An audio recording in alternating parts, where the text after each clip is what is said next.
Welcome to the Quality of Mind Transforming Business podcast, where we explore the game-changing understanding that can unlock new levels of performance and well-being in the workplace. If you want to be part of the new breed of leaders in business, if you're fed up with the conventional echo chamber, and if you want to be part of a revolution in human potential, then join us. To discover the powerful resource that lives before our psychology. Hello and welcome to the Quality of Mind Transforming Business podcast series. And today's episode, I've got another conversation lined up with a colleague and friend, Naphtali Visser. Naphtali lives in the US, and we're hoping to have what I think will be a really intriguing and interesting conversation about how this wonderful understanding that we share with our clients can help beyond the individual and how it can make a difference to society and the systems we live in. So, Naphtali, welcome to the show. Great to have you here. Thank you. Awesome to be here. Well, we've known each other for a couple of years and been having more and more conversations recently. Can you give listeners just a minute or two on your background and what you do? Yeah, sure. I for most of my career, I've been in technology, writing software or, managing that process to some degree. I've had a few entrepreneurial gigs as well. And just through all of those experiences, I just sort of came to realize that my largest skill was in understanding how people work, much more so than understanding how computers work.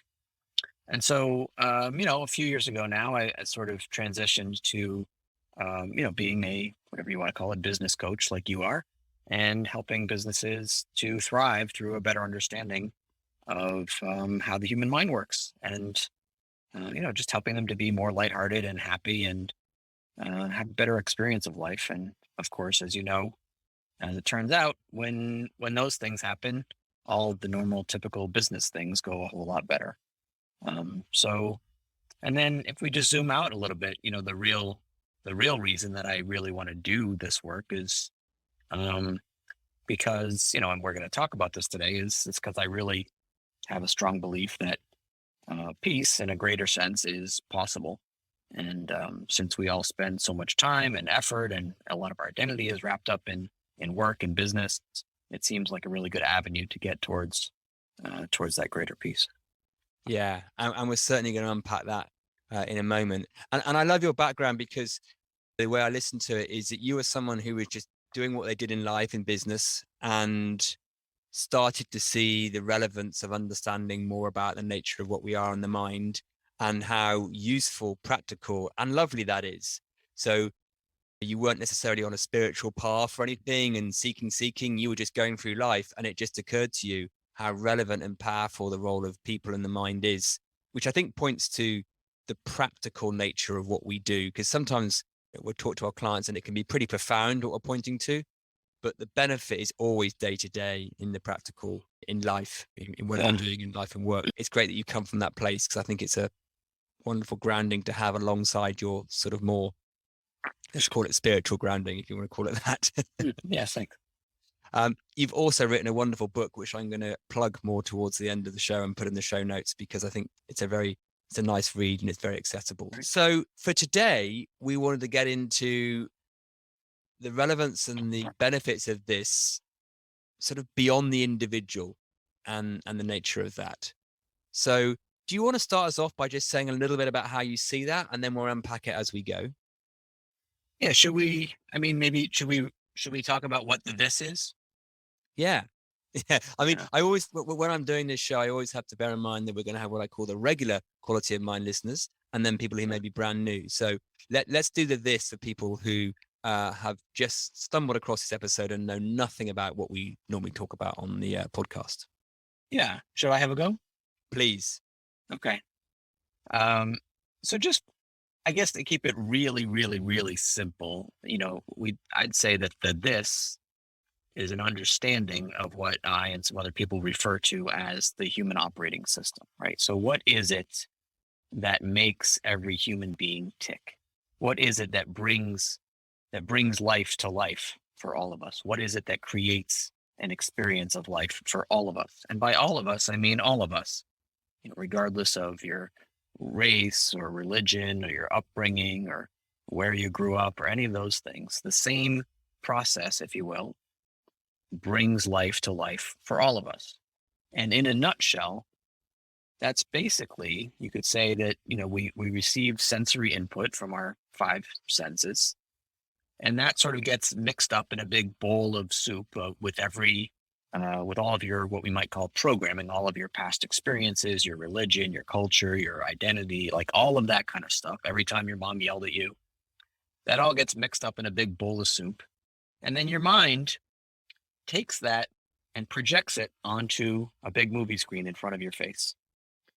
And not only does it project it, but then it forces you to watch this movie as if it's a documentary. So we go through life and we observe things, and then our mind convinces us that all of that we are observing is very real. And that's what makes life look real to us. Now, of course, life is going to look different to me than it is to you, and different to everybody. Of course, there's going to be significant overlap, but it does look a little bit different. But it also turns out that the mind is not really a great, a reliable source of factual information. In fact, it's horribly unfactual, right? There's a funny joke that I like, the same mind that convinces you to eat a whole bag of potato chips 5 minutes later will tell you like that was a stupid idea, right? It's the same mind that does that. The same mind that one day, one morning, 1 minute makes you feel like, you're a rich, successful guy. 10 minutes later, it can make you feel completely worthless. It's not a reliable source. So just to back it up to what you said, like, how does a better understanding of that understanding affect the world at large? And I think that's where we want to go with this, right? Yes. Yeah. I love the way you described the this. I think that's a neat way of putting it. And I think the only little bit I would add to the this that has become more and more relevant for me in the last sort of 4 or 5 years is that the me that thinks it's seeing the world, the me that thinks it's having this experience, either the external one of the trees and cars and people or the internal ones with its thoughts, it is also on the screen, is also a thought. So what we really are is not the thing that's perceiving the world or having these thoughts. We're aware of that. Now, the reason that's relevant is because when we think we're the me, it limits us. When we realize we're something far wider and more expansive than that is universally shared, which I'm sure we're going to get into, it gives us just a different feel and sense on life.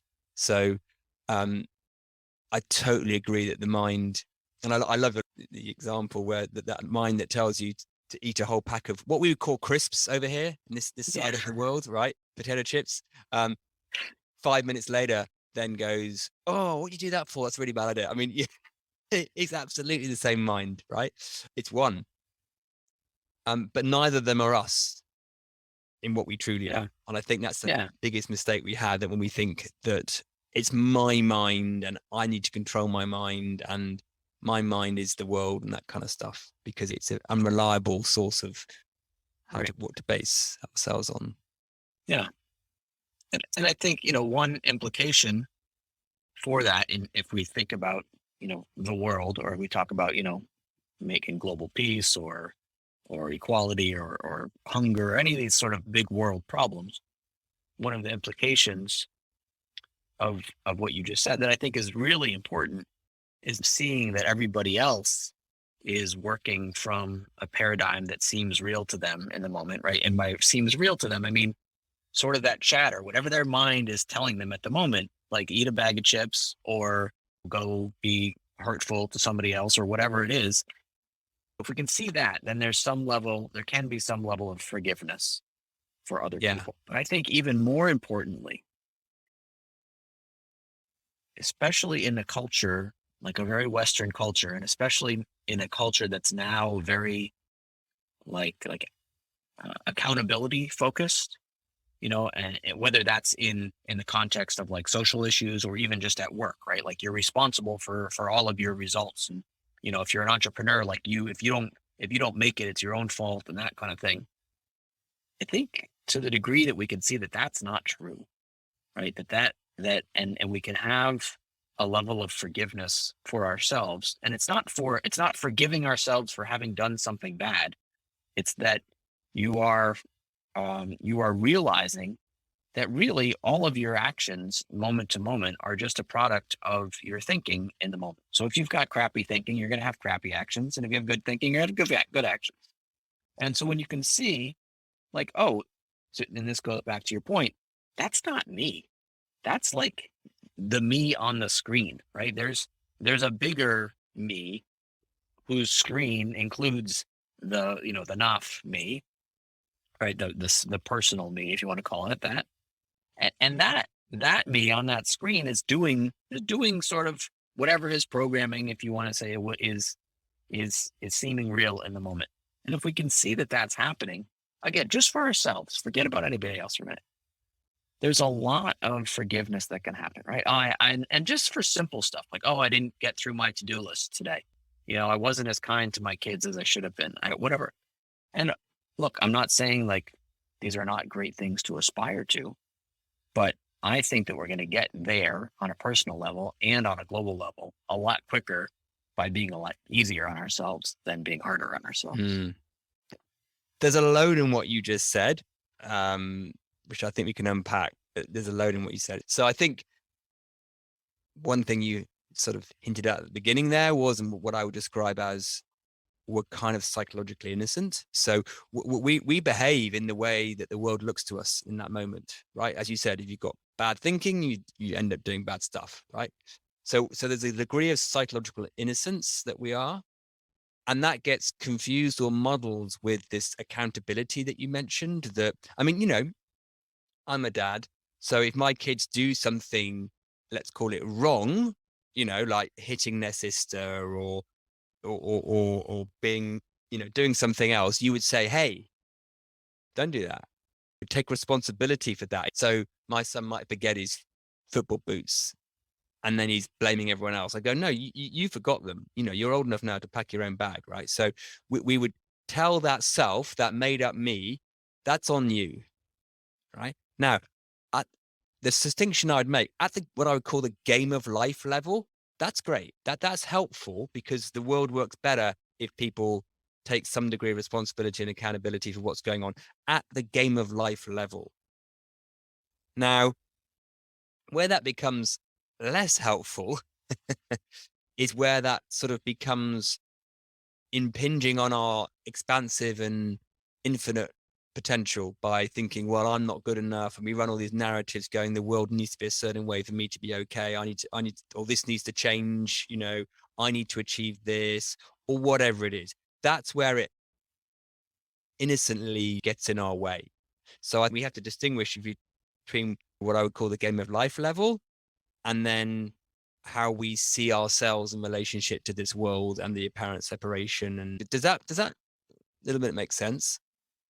Yeah. So I think at some level we have to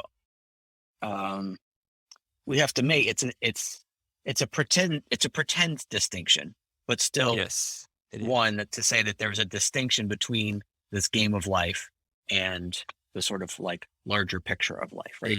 But most of us, myself and yourself included, I'm sure, are pretty wrapped up in the day to day in this game of life, right? Making a living and dealing with your kids and relationships and all that kind of stuff. But we see that there's, and again, I'm going to say another world as if it's a separate thing, but like the world, as you put it, the world that exists before psychology, right? Or before, if you think about a baby that's just born, they don't have any of these concerns, right? About the game of life.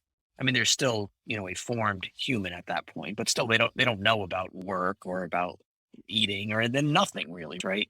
That pureness, that newness, that curiosity, that unknowing, all of that stuff that's in all of us, right? And that would never, a 1-day-old baby aside from not having the cognitive capacity, but they would never blame themselves for anything because they have no point of reference, right? They have nobody's ever taught them what's right and wrong. And again, most of what we teach as right or wrong is pretty subjective, right? A lot of it's really based on our culture and religion and how our parents did it and a lot of kind of that sort of stuff, right? Yeah. And so, when we get so wrapped up in this game of life and the right way to do things, and whether like how hard should you work, right? And like what's a good work ethic, and like all of these things that are really completely made up, but they become so like almost like concrete. Yeah, I think that's such a good way of putting it. They become these things that are made up become concrete. So whether it's lines on a map about what country is which, which if you go up to space and look down, it's just a big blue mess. There's no lines, right? So we've drawn these lines, and like I own this house and not the one next door. That's how do I know that? Well, I've got a piece of paper, or maybe it's online now. Land registry says I own this. So that's made up, right? And then we make it all these concepts. As you said, the 1-year-old wouldn't have any idea on what big and small, rich and poor, fair and unfair, right? Fair and unfair. I mean, with kids, that's such a lovely one to get into. And then they go this concept of fairness. So we kind of say, oh, you should share your toys with the kid next door. And then later on we're going, well, life isn't fair, right? And so we make up all these concepts and then we try to navigate our way around them with rules, as you say. So how much fairness should I have? How much should I not have? Should I have a problem with that? Should I not? And a lot of societal problems are coming from taking these things that are at one level useful guidance and making them into stone, making them into concrete. And then they become thingified, don't they? The thingification of stuff is phenomenal. And social media can spread it now faster than ever. Yeah. It spreads it and polarizes it. It comes back to what we think we are, because if we define ourselves by what I would call, for regular listeners, the kind of the separate self, by our concepts, like he's a Trump supporter, he's anti-gay rights, he's this or she's this, then we almost then can't listen to anything else about them because we've put them and said, you are that. Now, when we see that what we are and our labels are just a coming and going on the screen of perception, that they're not fixed in your identity, we can, as you said, have a sense of oneness and connection with anyone with any views at all, because that's not what they are, because we are all the same.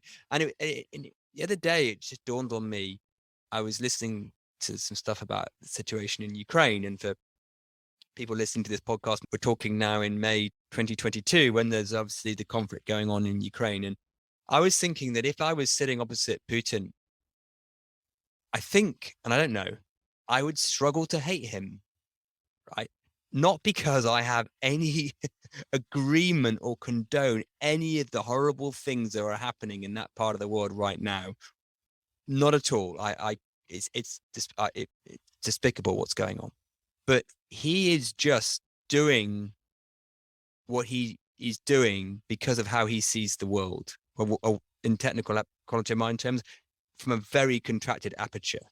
And because of his makeup and conditioning, and he happens to have control of a lot of armies and money and weapons, he's doing what he's doing. Does that mean we should hate him and despise the guy and want to kill him or whatever? Not in my mind, because that's not who he is. He's the same as me at one level, right? Putin, he's made of the same stuff. Now, vastly different view. So it's just more extreme version of your guy who doesn't like Trump and carries a gun, really. And it just occurred to me as I was listening to the radio about Putin, and I think that drives us into duality and division. Well, I think you would say this as well, but that, neither one of us, I don't think, is prescribing like a method for people to do, right? Like you should listen more or sit and count to 10 before you respond or anything like that. I think that we're both saying that as you see who you are, or at the very least, as you see how the system works, so what I described as this at the beginning of the show, as you see that your mind is just making up stuff all the time, you sort of real that you're the entire you that you imagine is malleable, right? And so there is nothing, there's no position to take, right? So listening just becomes a byproduct of seeing that everybody is entitled to an opinion, right? I mean, that's kind of like a cliche, but it's 1,000% true. Yeah.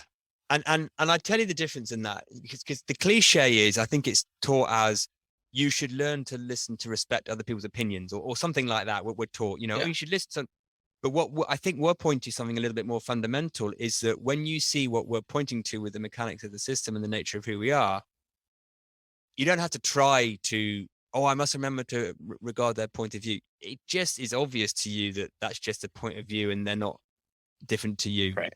And Right. that's the difference. So it's not a mantra or a moral code. It's a symptom Yeah. of seeing what we're pointing to.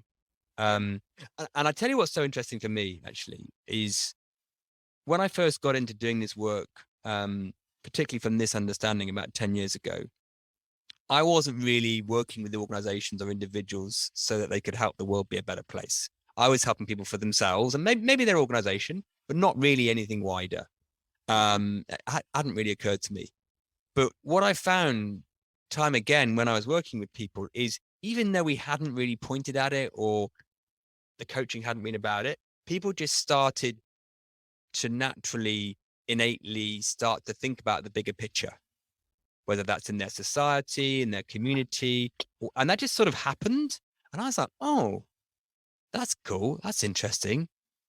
And it really just sort of happens because I think when you have less of you on your mind, that little you just start to see the wider picture more. It's just a symptom. It's not because you want to be super woke or super active, about that stuff. It just sort of happens when there's space.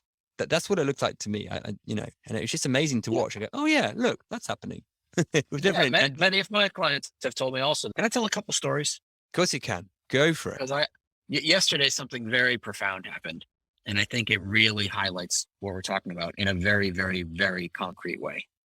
So I was talking to a past client, who's now become a friend, and this is an intense story, but I'll try to keep it not that intense. But he, as a child, was a victim of sexual abuse, repeated sexual abuse, and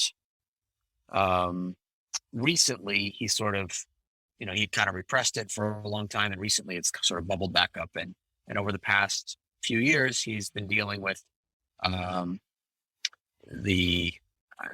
speaking slowly to protect his identity and stuff, but he's been dealing with the legal implications and his own mental health implications from it. And there's going to be sentencing for the perpetrator, a plea / trial for the perpetrator at some point in the near future. And I asked him, my friend, in your heart, what do you want to happen? And he said, well, I kind of have been like suffering for about 20 years because of this, so I think maybe this guy should suffer for 20 years.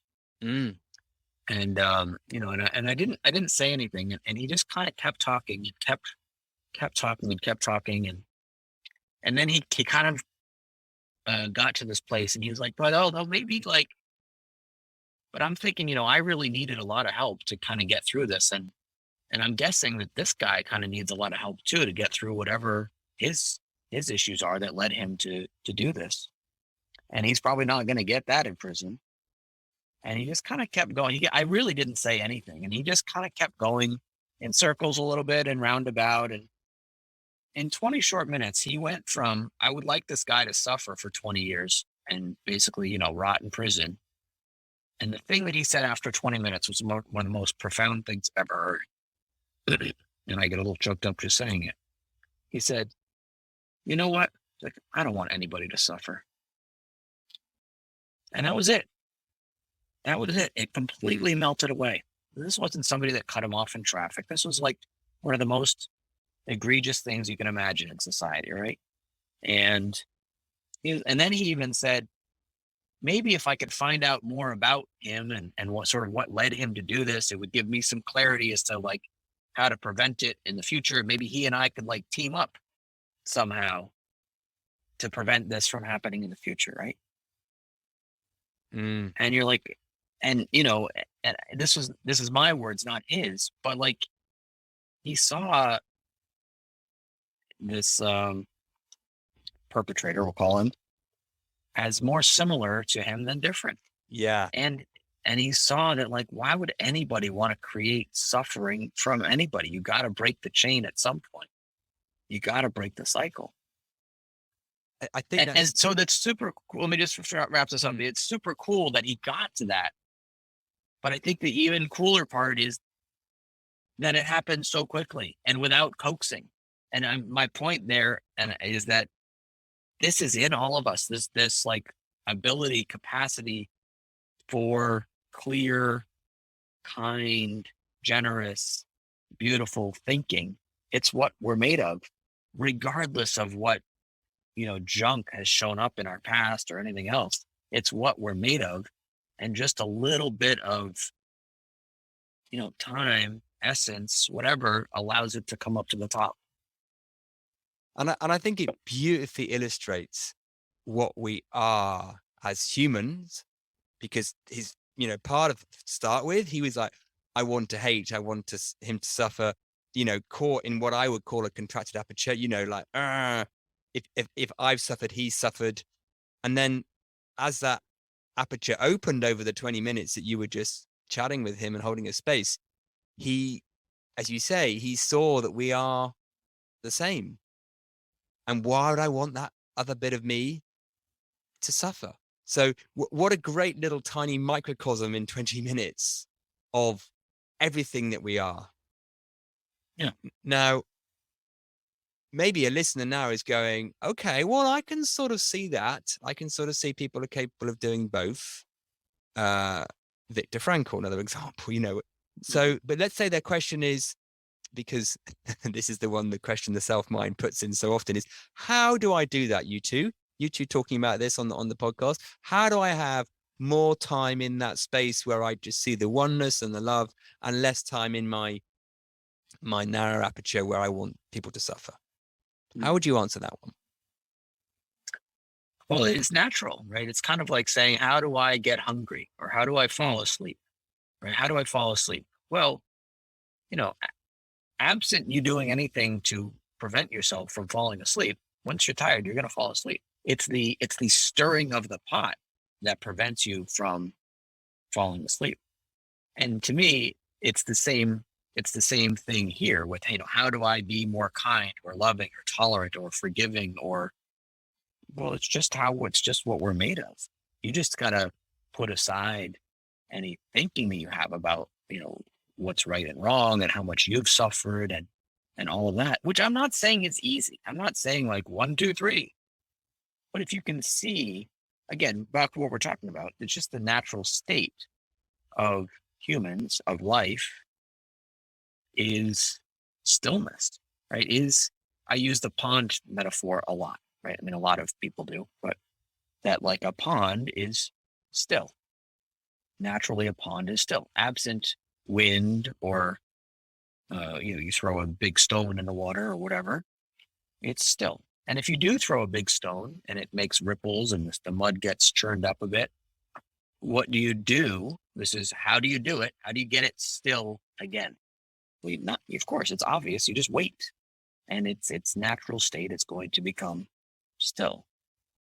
Most of us in this game of life, as you call it, are so good at practicing trying to fix things that whenever this pond becomes unstill, we go get tools to try to still it. And of course, that makes it worse. That only makes it worse. Like once the pond is rippling, you can't get an iron or a stick or anything to make it flat again. You just got to wait and realize the system is really wired that way to. And I think there's a nuance in that, actually, because we try to sometimes get some stillness tools, right? Yeah. So we go, oh yeah, I know. You just meant to wait for the mind to go still. Okay, I've read that. This is what people might say. So they then try to do stillness. They meditate, they do mindfulness, they go for a walk. And sometimes those things will help, right? Sure. Spot on. Of course, we've all had a time when we are ponding Ripple and we've gone outside for 10 minutes, come back and, it looks different now. But we're pointing to a little bit more than that. And I think this is a really foundational for me, is seeing the difference between what happens through sort of what I would call that correlation of going for that walk and the mind stilling and then the world looking different, and having a slightly more profound realization of what we truly are, which is stillness, and how the mind innocently, invisibly stirs itself up without us even recognizing, and even trying to do stillness is stirring the mind up. Yeah. It's a big distinction for me. Right. And I mean, the story that I told about my friend yesterday is the perfect example of that, because he clearly, in the 20 minutes we were talking, didn't do any meditation, going for a walk, anything like that. It just came. And I think part of it is that, I say, like, you don't need a strategy to not, or I say, you don't need to handcuff yourself to the radiator to prevent yourself from poking your eye out, right? It's a natural thing, not to do that. It doesn't feel good to hate. The system's telling us, isn't it? I mean, that's interesting. So that guy, your friend at the beginning of the 20 minutes would have been in one feeling state, a bit more of a tight, icky, kind of contracted one. And at the end of the 20 minutes, I imagine he would have just felt more open, more light, and just, full of the joys of spring. Yeah. So if you're like, whacking yourself on the arm with the stick for 20 minutes, you don't need a strategy to stop. Pretty soon you're going to realize it just doesn't feel good. So you're going to stop. And I think the same is true about any sort of hate that we have. And that could be, real kind of hate. And it could be even, you could call it justified hate in the case of this guy, but it can even just be like, that person at work who like really gets under your skin. I mean, like, Yeah. And I'm going to loop back into something you said at the beginning, because I think what stops us, or reason we find it harder to see that, right, that we're doing that to ourselves, because I think half the time we can't tell we're hitting ourselves with the stick. We think it's justified. Is that mind thing, the mind we were talking about with the potato chips, and how that mind will often make it look like the thing we're doing is quite justified and necessary for our survival. So, of course. So if we move this to the wider picture for a moment, and let's say we've got some views that the world needs to be have more equality in it, then it would look like to us that there's people in the world that are perpetuating the wrong stuff to get towards equality, and that they need to change and they're wrong, and there's some activism needed to get them to change, etc., etc. And we all know various movements that have happened over recently and the last few decades that have tried to help that. And that action often comes from a place of we're right, they're wrong, or vice versa, depending on which side you're on, and comes with a degree of skin in the game, as in you need to really care about this, and it needs to be your number one passion, and you can't tolerate anything that isn't according to your rule book. And actually that's the opposite of stilling the mind, that's getting revved up. But it would look like that's necessary because of that mind thing. The same mind that's telling you to eat a whole pack of chips and then telling you it's a silly idea is convincing you that's the way forward. Right. And I think that's because it looks like otherwise you're apathetic or complacent. Now, from what I've seen, like I guess the same for you, the most powerful change in action doesn't come from that space at all. No, it doesn't. And it can be unique for each person, and the degree to which any of us changes only ever comes from insight. And it comes from awareness. So I think with so many of the so-called movements that you talk about, there is very much of a language of like, you have to do X, Y, and Z. But I think a lot of people are very good-hearted. I think, we all are good-hearted, as we've been talking about, but even in the game of life, I think very people are well-meaning. They just kind of don't know what to do necessarily, or they don't know. A lot of people maybe didn't even know of the inequality or know the degree of it or so forth. And so maybe simply awareness made a lot of people go, huh, I didn't know that. And from that, they had their own insight and said, all right, because of that, I'm going to do my part. I'm going to, act differently when I hire people, or I'm going to give more money to charity, or whatever it might be. But that action, if you will, that comes from a place of insight and a place of love and a place of not being condemned for not doing the right thing, that's going to make a huge bit of difference. And it doesn't create any more hurt in the world, right? Yeah. And I was listening to that, and there's a distinction in my mind that you pointed to there neatly, because I think there is the awareness of this situation, this inequality, that for whatever reason, you may not know about, that there is a bit of doing in that. It's like, oh, I didn't realize. Is that the case? Is that the statistic on that? Oh, wow, I didn't know that. Like climate change, you need to have some information to help you see that needs addressing, or inequality, you might not recognize it, So I think there is something in having the knowledge that there's something to do. And then here's the distinction, because I think sometimes that then tumbles into, I need to stand up for that, and I need to get attached to that. And people that don't see that are wrong, and et cetera, et cetera, et cetera. So it goes from a doing of the awareness spreading, if you like, to that's a property of me, not you, or whatever it is. I think that's where we get attached. Whereas what you're pointing to there is through the power of insight and realization, and what we were saying earlier about symptom of just knowing what you are.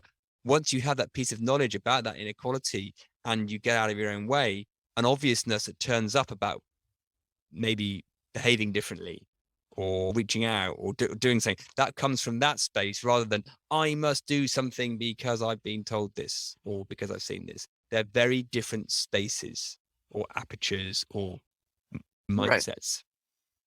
Right. And nobody wants to be told what to do, right? I mean, no. So, to me, this is sounds like a bit of a paradox, but the degree to which we allow people, let's say you're the head of a movement, or you're very involved in a movement, and you think everybody else should be doing these behaviors, to fix the world. To me, to the degree to which you allow people to have their own insights and do whatever actions they want, they're inspired to do or not do, is going to make a whole lot more different than telling people you got to do this, and if you don't, you're a bad person. Yeah. Who wants to feel that way? Yeah. It's a difference between change through compliance and just through realization. So I was working with an organization about health and safety, sort of manufacturing, construction thing, and they want people to be safe in the workplace. Makes sense. And they go to it through compliance, which is you have to wear your hat and you have to wear your glasses and your boots, and you can't, your high vis and etc. And if you don't, you get fined or fired or whatever. And some people would just do that so obviously. They would go, of course I'm going to do this stuff. Why wouldn't I? It's that, and other people go, oh, I don't want to do this, but they're making me wear this hat and this high vis. And, basically some people had the realization, some people hadn't, right? But because the organization didn't want to, or didn't understand the nature of realization, or didn't want to wait what they thought was waiting for the realization for people to do it through obviousness, they chuck in a load of compliance, right? Mm-hmm. Which to me is not the way to get change, right? You do it through realization. Now I understand, organizations may think that's too abstract or too fickle, but it's not really. Not if you understand it. But it will happen individually. Those incentives or disincentives work as long as people think that their feeling is coming from outside of them. Right? Yeah, in that paradigm, yeah. So if I say like, hey, you're going to get fired if you don't do this, and you get worried because of that, then yeah, chances are you're going to comply. But as soon as you see that, like, well, nothing on the outside can make me feel any particular way, that game is over, Yeah. right? Yeah. That game Because is the odd over. person doesn't care about getting fined or getting fired, won't change. Right. Yeah.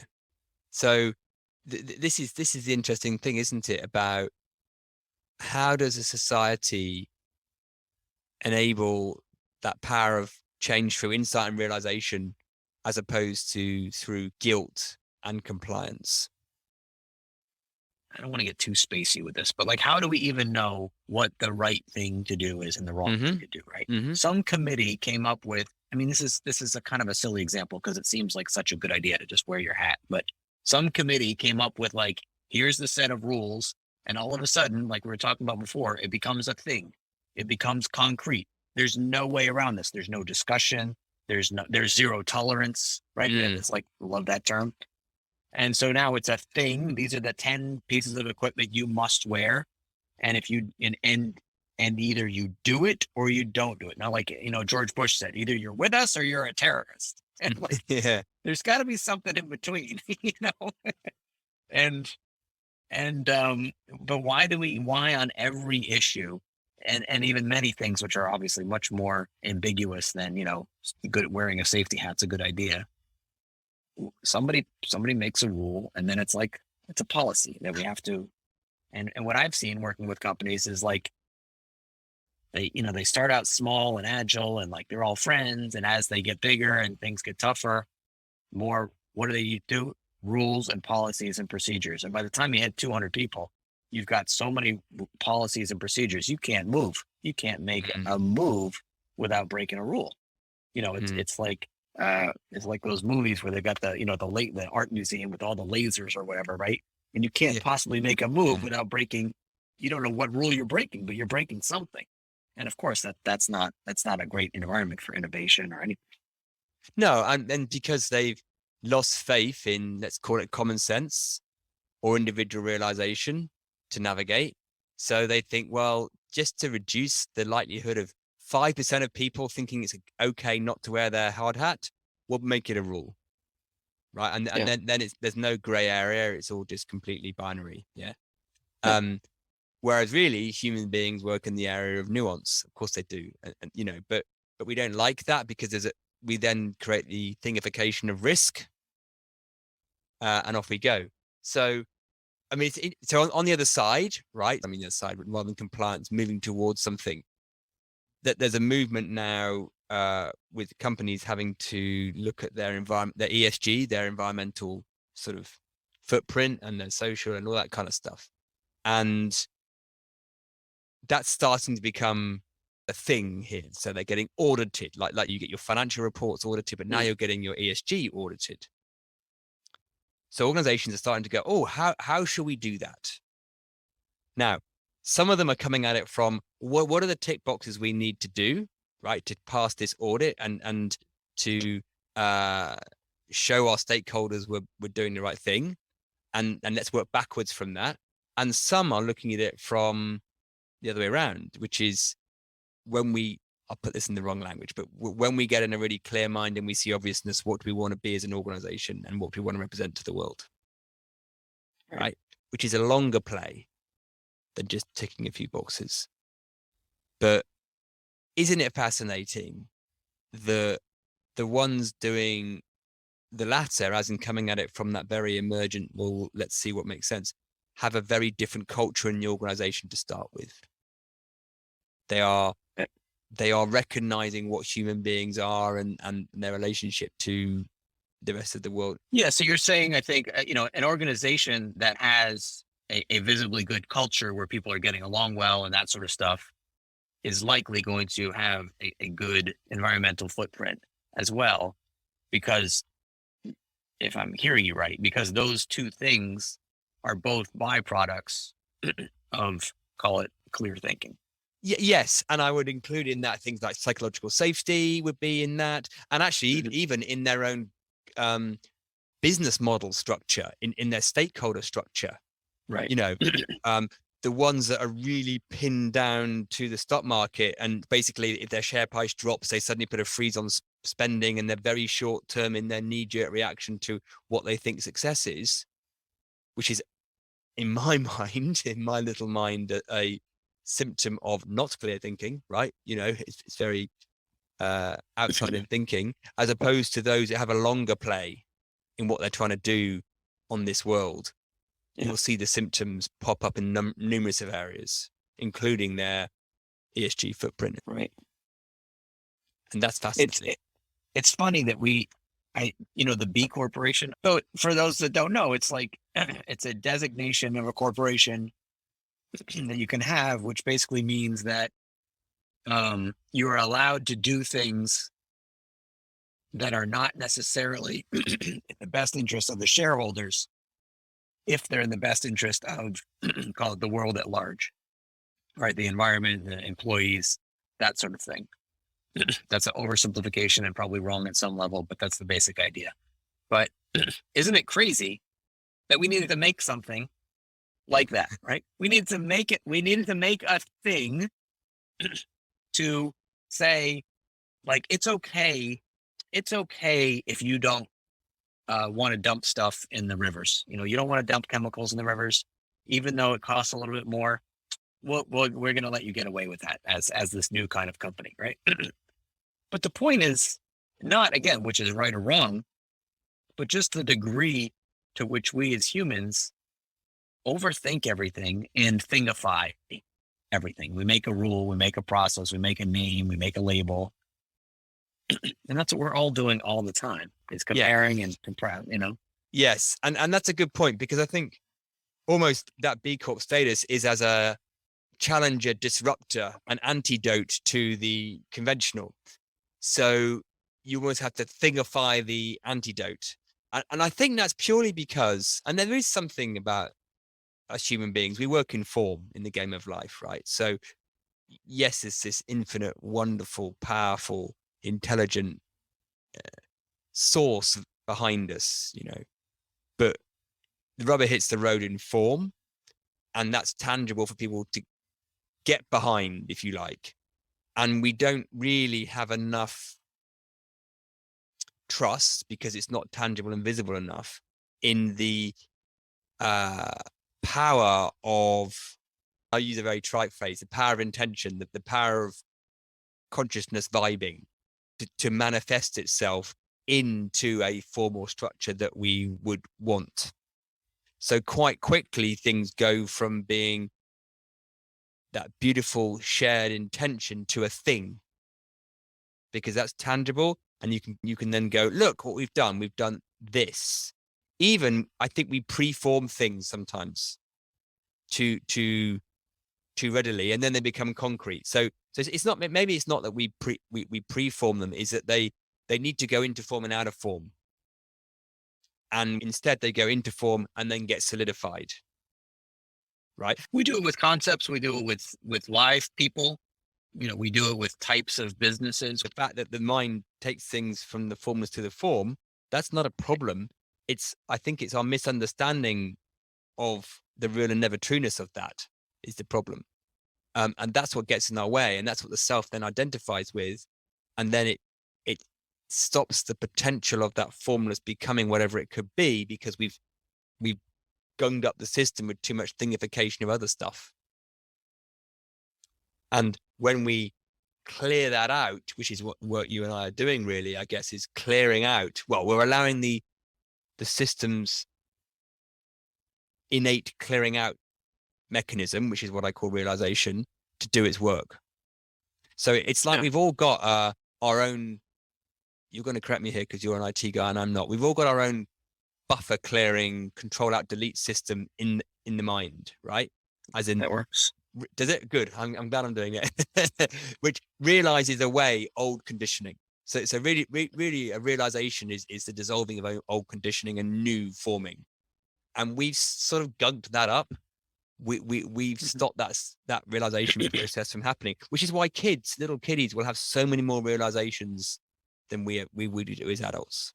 And I guess what we're doing is freeing that system up to work again. Yeah, and there's a certain leap of faith at the beginning of working with folks, I think, in my experience, is convincing people, if you will, that the system exists, because people are so locked into this idea that, like, no, it just is how it is. Like, there's this world of form and there is nothing else. So so at the beginning, I find in working with clients, I say a lot, just trust me, just run with me on it. You're not going to see it today necessarily. You might not even see it our first 2 sessions, but then all of a sudden you're going to see it. And they're like, well, what am I going to see? I can't, you're going to see something new and that's going to change everything. And to me, this understanding is like that. You have to be willing to see, you have to be willing to look into the unknown,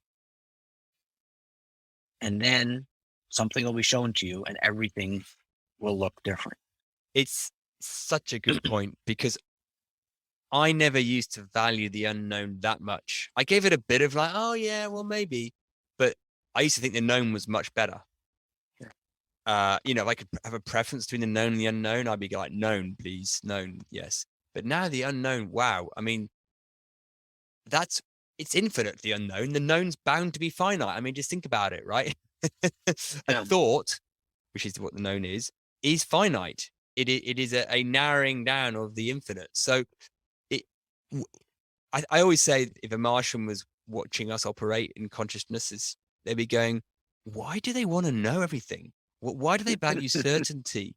Why do they buy into their own thinking? Can't they see there's a whole load of possibility in the unknown, in the space before thought, if you want to call it that? How come they get so bogged down in that? And the funny thing is, it's back to that potato chips mind, as I'm now going to call it, right? It's the mind telling us there's not much to see here, because it doesn't know what it doesn't know by definition, right? So it can't see the unknown. So therefore, when you say there's something unknown, it goes blank and goes, well, it can't be anything because I don't know about it, right? If there was something, I'd know about it. That's what the mind does. So we're using this faculty of the personal mind, which is very utilitarian and functionally useful, in the wrong way. It has no grounds to be operating, judging the known or unknown. It's the wrong machine part of us to use. It'd be like using a thermometer to tell you how nice your potatoes were. It just doesn't do it. It doesn't work. And I think in a society where we do know a lot of stuff, we have a lot of scientific knowledge compared to even 100 years ago, a ton of it. So we are not in the age of, when, a very short time ago, the earth was flat. Right? Everybody believed the earth was flat. So the idea of looking in the unknown was necessary for somebody to discover that the earth wasn't flat. But we don't see that there are as many ridiculous things that we believe now, or that we just haven't discovered, right? That we don't even know are a thing to discover. The cure for cancer might be, in the concrete underneath our shoes, but we don't even know to look there, right? Yeah. But because we know so many things, I think there's this tendency to be like, nope, there's already, a million volumes filled with scientific knowledge. I think we're good. Yes. And I think the other thing about flat, it's the appearing thing. So what we've got to get out of is thinking, because something appears like that, it is that. Right. So it does sometimes appear that the world could be flat. It does appear like that. You could go, well, I can't see far over there. So you can see how they came up with it. Right. We've got to get away from the fact that because something appears like that, it is that. Right. Because the mind's going to do that trick 1,000 times a day.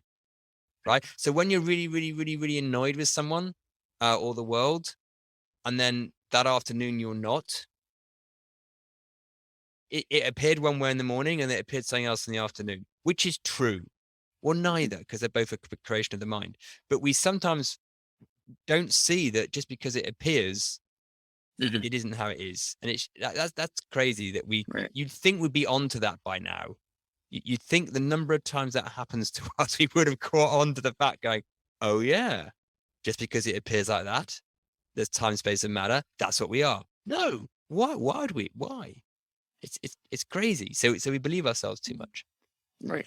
I just wanted to ask you one other question, because you mentioned something really interesting before we press record, about you said, and I might have got this wrong in when I'm going to say this to you, so correct me. You said if we can see there's nothing wrong, the things that are wrong will change, or something like that. Well, what did you say? Can you say it properly? Yeah. I think what I said was, at a certain level, there's nothing wrong with the world. And ironically or paradoxically, if we can see that, then I think a lot of the things that we perceive are wrong with the world will sort of remedy themselves. Right. So can you say just a little bit more about that? Yeah. And obviously, I don't have a method for this, right? But as I've come to see it, the guy that I was talking with yesterday, who, came to see that he didn't want to cause suffering for this person that had abused him. If we zoom out a little bit, or really far, right, we need to understand that this whole world, and whether we just call that the earth, or all the countries together, or the universe, or whatever, there's something above our pay grade, right? Mhm. There's the thing that created all of this, and if you want to use evolution as a model, there's all that. There's definitely something above our pay level that's sort of running the system, and we get very attached to the way that we think things should be. And I'm saying that I think that the whole system is always working out for the benefit of the whole system all the time. And this may sound like a really messed up opinion, and probably I'm going to get flack for this, for being a white guy or whatever. But if you just view the earth, let's say, as if you take personalities and all of that out of it, and you view it just as like a mechanical system or a chemical system, well, of course, at some point, if the system is getting overpopulated, the system is going to need to figure out by itself how to get rid of some of that population, right? Now, it's unfortunate that a lot of times this happens in like a genocidal kind of way, which is right. But what if it happened in a more, general way, right? Just every 10th person just died or something like that. We might not have as big of a deal with it, and just realize that that's just part of the system regenerating, right? In the same way that a tree, or some trees in a forest need to die every few years or whatever. And I think that we just get so attached to the idea of what's right and wrong, and not seeing that other people have a completely opposite view of what's right and wrong. And we're all trying to create a utopia, not realizing that everybody else has a different idea of utopia, and and convincing ourselves that until we get there, the world is not going to be right. And you have your own version of that, and everybody has his own version of that, his own version of that. There's obviously overlap, but this is also what creates wars. I mean, it's the same exact thing that creates wars, right? So I think that in many ways, there would be peace if we could all see that, Yeah. And there's a lot I can say on that. But I mean, I'll add one thing in to make it controversial. So, and this became really obvious to me during the pandemic, is we don't think dying's okay. Right? So you've got this statistic, unnecessary deaths, and we could have avoided unnecessary deaths, right? Yeah. And a virus comes along to do what it does to the system, right? Okay, ultimately, I guess, to detoxify us by cleansing us out of things, and it does cause people harm and kill people. And I'm not saying I'm not a psychopath. I don't want people to die, but that's just what happens in our system, in nature. You don't have a couple of animals looking at another part of nature going, oh, poor tree, it's lost its leaves. That's what happens. And I think what you described as slightly idealistic view of how the learned self wants the world to be is very different to how if I use the phrase, the bigger I is okay with the world. Now, I think there's a confusion here, because that true self that we are also has an innate sense of love and oneness, which you might go, well, then it wouldn't want anyone to die. And I go, no, I think it's opposite. I don't think because you love the world, you don't want bad things to happen. Well, you wouldn't call something like dying a bad thing, right? I mean, I've had personal death. My brother died. Part of me would love him to still be around in this form, but I'm not angry at the world about it. It's just what happens. And I think when you're not attached to yourself, you see that, and there's even a beauty in that.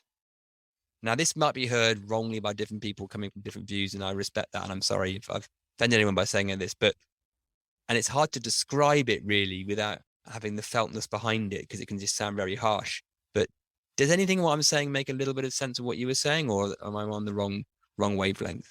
No, I think I completely agree with you. I think we are in the minority but again, these ideas of, why do we view death? Not all cultures view death as like a bad thing. No. Many, Hindu cultures are think at least differently. I don't want to say that they right. I mean, so there's a lot of our ideas about death are cultural.